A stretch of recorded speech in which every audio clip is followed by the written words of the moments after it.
जय जगन्नाथ सांग मैंने आज आम गोटे आपण मानी हॉस्टेल स्टाइल हॉस्टेल रहा जमिया चिकेन करी आम जमी करूँ आज सेमती गोटे हॉस्टेल स्टाइल चिकेन करी चाहूँ जदि आपको वीडियो भल लगे लाइक शेयर और सब्सक्राइब निहाती करेंगे बेल आइकन थम्स अप कर दियंतु थम्स अप कर दियंतु चलतु आम ए चिकेन आनिबा आउ करबा चिकेन करी देखो आम ए चिकेन नाक आसचु चिकेन आमर ए कटा चलती आम चिकेन ए नाक आसचु देखु हाँ देखु चिकेन को धोई चलती मिस्टर आशीर्वाद पूरा भल भाव चिकन को दौरान भल से धो पूरा भल से तापर चिकेन टा धुआला पर आम या मैरिनेट एवं करवा चिकेन टा धुआ हो भलसे धो भलसे देखु आमर ए लुण आम पकई देचु चिकेन रे तापर हलदीटा आम ऐड करचु भल हलदीटा ऐड करचे देखु भल दी जन आमर बड़ रोसैया संतोष एंड आशीर्वाद हाँ हाँ से बस एथरक एवं आम ए सोरिष तेल टे ऐड करदे अल्प हाँ बस एथरक भल से गोड़ा भल से गोड़ा भल से गोड़ा भल भाव पूरा टिके ना कहते आउ टे आम याद आम गरम मसला ऐड कर देचे आउ टे ना मीट मसला भी टे ऐड करदे मीट मसला ऐड करदे टेस्ट भल आसो भल से एथर मैरिनेट कर पूरा भल से गोड़ मैरिनेट करके आम या 15 मिनट घोड़े छाड़देवा जल्दी एवं आपको आम घोड़े बस 15 मिनट पर्यंत छाड़देवा सांग मैंने आम पियाज नहीं पाखापाखि 5टा बड़ पियाज आउ टमाटो कंचा लंका आलू 3टा बड़ आलू काटिकी नहीं आउ नॉनवेज करी पेस्ट गोटे अदा जिंजर गार्लिक पेस्ट अदा रसुण पेस्ट गोटे धनिया पाउडर काश्मीर मिर्ची आउ जीरा पाउडर आउ गरम मसला आउ किसी अल्प किछिटा गोटा मसला आम नहीं तो चलतु आम ए करवा आमर चिकेन करी तो देखो आमर कड़ईटी आम गरम हो सारा तो आम ए पाखापाखि 100 ग्राम खंडे सोरिष तेल नहीं पकईले किले चिकेन रे तो तेलटा आम पकईदेलु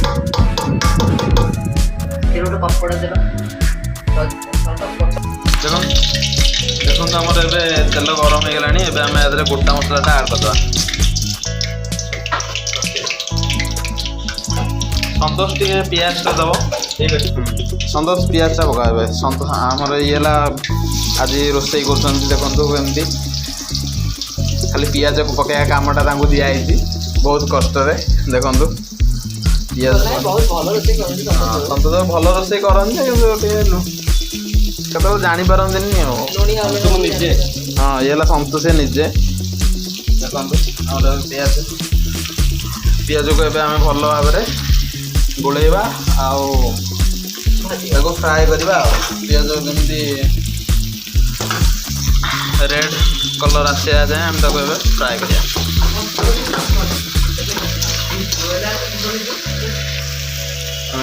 टिके ना लुण ऐड करदे कारण लुणटा पकईदे पियाज टे जल्दी हो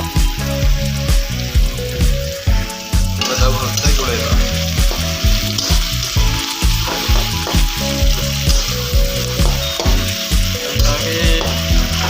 भल भाव रेड है पर्यटन आम फ्राए करवा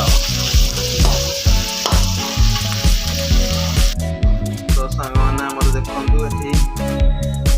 तो एपटे बसला आउटे चिकेन बसला कि आम गैसटा सरी आम सब अपेक्षा कर मिस्टर आशीर्वाद गैस आने रोसई स्टार्ट हम देखो दर्शक बंधु मैंने आमर गोटे छोट गैसटा आरंभ करके आम रोसई कर गैस तो सरी ଏଇଟା ଗୋଟେ ଗ୍ୟାସ୍ଟା ଆମର ଆଜି ଧୋକା ଦେବ ବୋଲି ଆମେ ଜାଣିନଥିଲୁ। ତ ଆମେ ଏବେ ଛୋଟ ଗ୍ୟାସ୍ଟା ଆଣିଛୁ। ଆମେ ଏବେ ଆମର କଣ୍ଟିନ୍ୟୁ କରିବା ଆଉ ଚିକେନ୍ ରେସିପି ଆଉ।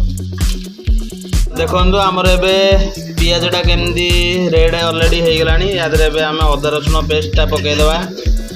ଆଉ ଅଦା ରସୁଣ ପେଷ୍ଟ ୟା ଦେହରେ ପଡ଼ିବ। ଆଉ ନନଭେଜ୍ କରି ପେଷ୍ଟଟା ୟା ପରେ ପକାଇବା ଆମେ ଏବେ। ତାପରେ ନନଭେଜ୍ କରି ପେଷ୍ଟଟା ଆଡ଼ ହେଉଛି। ଏଇଟା ପୁରା ଆମର ହଷ୍ଟେଲ ଷ୍ଟାଇଲ୍। ଆମେ ହଷ୍ଟେଲରେ ଥିଲାବେଳେ ଏମିତି କରୁ। ଆଜି ଗୋଟେ ସୁଯୋଗ ମିଳିଛି ତ ହାତ ଛଡ଼ା କରିବା କଥା ନୁହଁ, କରିଦେଲେ ଭଲ ଆଉ। ଆମର 5 ଇଡ଼ିଏଟ୍ରୁ 3 ଇଡ଼ିଏଟ୍ ଅଛୁ। ଆଉ 2ଟା ନାହାନ୍ତି। ଏବେ ୟାକୁ ଭଲ ଭାବରେ ଗୋଳେଇଦେବା। ଆଉ କିଛି ସମୟ ୟାକୁ କଷେଇବା। ଦେଖନ୍ତୁ ୟା ଦେହରେ ଆଉ ଟିକେ ପାଣି ଆଡ଼୍ କରିଦେଉଛୁ ଆମେ। ଆମର ଏବେ ମସଲା ଏବେ ପ୍ରସ୍ତୁତ ଚାଲିଛି। ଦେଖନ୍ତୁ ଭଲ ଭାବରେ ପାଣି ପୁରା ପଶେଇଛି। ଦେଖନ୍ତୁ ଆମର ଆଶୀର୍ବାଦ ହଳଦୀଟା ରାଗିକି ପକେଇ ଦେଇଛି ୟା ଦେହରେ। ତ ଆପଣ ଖରାପ ହେବେନି, ହଳଦୀ ପକାଇଦେଲେ ବି ଚଳିବ, ଟେନସନ୍ ନାହିଁ। ଆମର ବଢ଼ିଆ ହାତରେ କେମିତି ମସଲାଟା କଷି ଯାଉଛି ଆପଣ ଦେଖନ୍ତୁ। ଖାଲି ଗ୍ୟାସ୍ଟା ଟିକେ ସ୍ଲୋ ଚଳୁଛି। ଆମେ ଏବେ ଆଜି ଲଙ୍କାଗୁଣ୍ଡ ପକାଇବା। ପକାଇଦିଅ ସବୁ ଲଙ୍କାଗୁଣ୍ଡ ପକାଇଦିଅ, ଯେତକ ଅଛି ସବୁ ପକା। ଭଲ ଭାବରେ ଚିକେନ୍ ତରକାରୀଟା ଟିକେ ନାକୁ ରାଗ ନହେଲେ ଭଲ ଲାଗିବନି। କାଲି ଆମେ ଦେଖନ୍ତୁ ଲଙ୍କାଗୁଣ୍ଡଟା ପକାଉ କେମିତି ରେଡ୍ ହେଇଗଲା। ଆକ୍ଚୁଆଲି ଏଇଟା କାଶ୍ମୀର ଲଙ୍କାଗୁଣ୍ଡ ଥିଲା। ଆମର ଏବେ ଜିରା ଗୁଣ୍ଡ ଆଉ ଧନିଆ ଗୁଣ୍ଡ ଆମେ ଏବେ ପକାଇଦେବା। ପକା ଜିରା ଗୁଣ୍ଡ ପକା, ଧନିଆ ଗୁଣ୍ଡ ପକା, ଧନିଆ ଗୁଣ୍ଡ ପକା, ସବୁ ପକା, ଆରାମସେ ପକା। ଅଲଗା ପ୍ରକାର ସ୍ମେଲ୍ ଆସିଲା। କଷା ଅଲଗା ପ୍ରକାର କଷା ହେବ। ଭଲ ଯେତେ କଷିବ ସେତେ ଟେଷ୍ଟ ହେବ। ଆଉ ଟିକେ ମିଟ୍ ମସଲା ଟିକେ ନାକୁ ଆଡ଼ କରାହେଉଛି। ସବୁ ମସଲା ତ ପଡ଼ିଛି, ଚିକେନ୍ ଆଉ ପାଣି ଆଡ଼୍ କରିଦେବା ନହେଲେ ଲାଗିଯିବ। ୱାଟର୍ ଟିକେ ସେତିକି ଆଉ ତାକୁ ଭଲ ଭାବରେ କଷନ୍ତୁ। ପାଖାପାଖି 5ରୁ 5 ମିନିଟ୍ ଖଣ୍ଡେ ଭଲ ଭାବରେ କଷନ୍ତୁ। ଏବେ ଆମେ ୟା ଦେହରେ ଟମାଟୋଟା ଆଡ଼୍ କରିବା। ତା ଦେହରେ ପିଆଜ ଦେଖୁନ କେମିତି ପକାଇଛନ୍ତି। ପିଆଜ ବି ତା ଭିତରେ ଅଛି, ଆଉ ଚଳିବ ଆଉ କ'ଣ। ଆମରି କଥା ତ ଆଉ କ'ଣ। ସବୁ ନା କ୍ୟାପ୍ସିକମ୍ ଗ୍ରୀନ୍ ମଟରଟା ଆମର ସେ ଅଲଗା ପନିର ଖୁଚୁକୁ ପାଇଁ ଅଛି। ତେବେ ୟା ଦେହରେ ଚିକେନ୍ଟା ପକାନ୍ତୁ। କଷା ଆମର ହେଇଗଲାଣି 5 ମିନିଟ୍ ପାଖାପାଖି। ଚିକେନ୍ଟା ଆମେ ଏବେ ଆଡ଼୍ କରିଦେଉଛୁ। ଟିକେ ଭଲ ଭାବରେ ଦେଖନ୍ତୁ ଘାଣ୍ଟ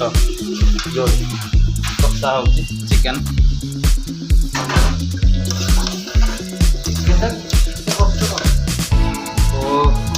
ଦେଖନ୍ତୁ କେତେ ବଢ଼ିଆ ଭାବରେ କଷି ହେଉଛି।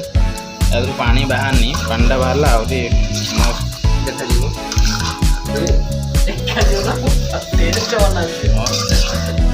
ଏଇଟା ସିମ୍ପୁଲ୍ ଆମ ହଷ୍ଟେଲ ଷ୍ଟାଇଲ୍।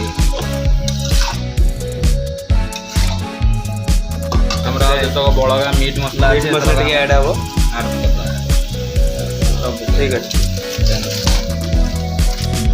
ଏଥର ଆଳୁଟା ଟିକେ ଆଡ଼୍ କରିଦେବା। ଆଳୁ ଯାହା ଅଛି ସବୁ ଆଡ଼୍ କରିଦିଅ। ବାସ୍ ବଢ଼ିଆ ଆଳୁଟା ଚୋପା ଲଗା।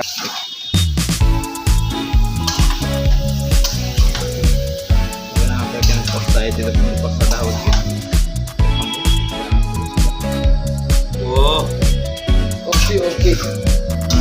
ଟିକେ ଘୋଡ଼େଇଦେବା। ଘୋଡ଼େଇ ଦିଅ।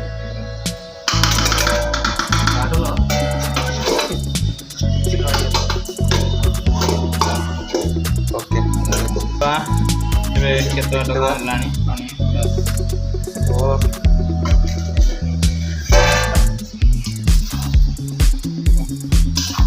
ହେଉଛି ପାଣି ବାହାରୁଛି, ପୁରା ପାଣି ମରିବ ଯେମିତି। ପାଣି ମରିବା କଷାଟା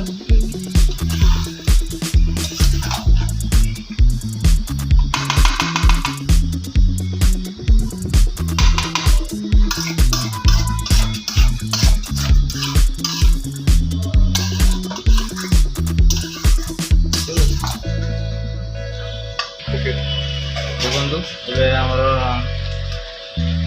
ଆମେ କାଟି ଦେଇଛୁ ଆମ ଚିକେନ୍। ଏଇ ପ୍ରୋସେସ୍ରେ ଆପଣ ଚିକେନ୍ ଆଉ ଆଳୁ ସିଝିଲା ପର୍ଯ୍ୟନ୍ତ ଏଇ ପ୍ରୋସେସ୍ଟି କରିବେ। ପୁରା ପାଣି ସବୁ ମରିବ, ଯେମିତି ପାଣି ପୁରା ଶୁଖିବ, ଭଲ ଭାବରେ କଷା ଚାଲିଛି। ଏବେ ପାଖାପାଖି ଗ୍ୟାସ୍ ଟିକେ ଆମର ସ୍ଲୋ ରହୁଛି, ସେଥିପାଇଁ ଲେଟ୍ ହେଉଛି। ପାଖାପାଖି ହେଇ ଆସିଲାଣି କଷାଟା। ଭଲ ଭାବରେ ଆମର କଷିଗଲାଣି। ପାଣି ମଧ୍ୟ ପାଣି ଟିକେ ଦେଇଦେବା, ପାଣି ଟିକେ ଦେଇଦେବା, ଘୋଡ଼େଇ ଦେବା ଆଉ। ନା ନାଇଁ ଗରମ ମସଲା ଦେଇଦେଲେ ହେଲା ଆଉ ଗୋଟାଏ ଗୋଟେ ଦରକାର ହେଇଯିବ। ସେଇଥିରେ ସିଝିଯିବ, ଆଳୁଟେ ସିଝିଯିବ। ଆମ ଚିକେନ୍ ଏବେ ଦେଖନ୍ତୁ ପୁରା ଭଲ ଭାବରେ କଷି ହେଇଗଲାଣି। କେମିତି ଦେଖନ୍ତୁ ପୁରା ଭଲ ଭାବରେ କଷି ହେଇଗଲାଣି ଚିକେନ୍ଟା। ତ ଏବେ ଆମେ ୟା ଦେହରେ ପାଣିଟା ଟିକେ ଆଡ଼୍ କରିଦେବା। ଗୋଟେ ଆଡ଼୍ କରିବା, ପାଣି ଆଡ଼୍ କରିଦେବା।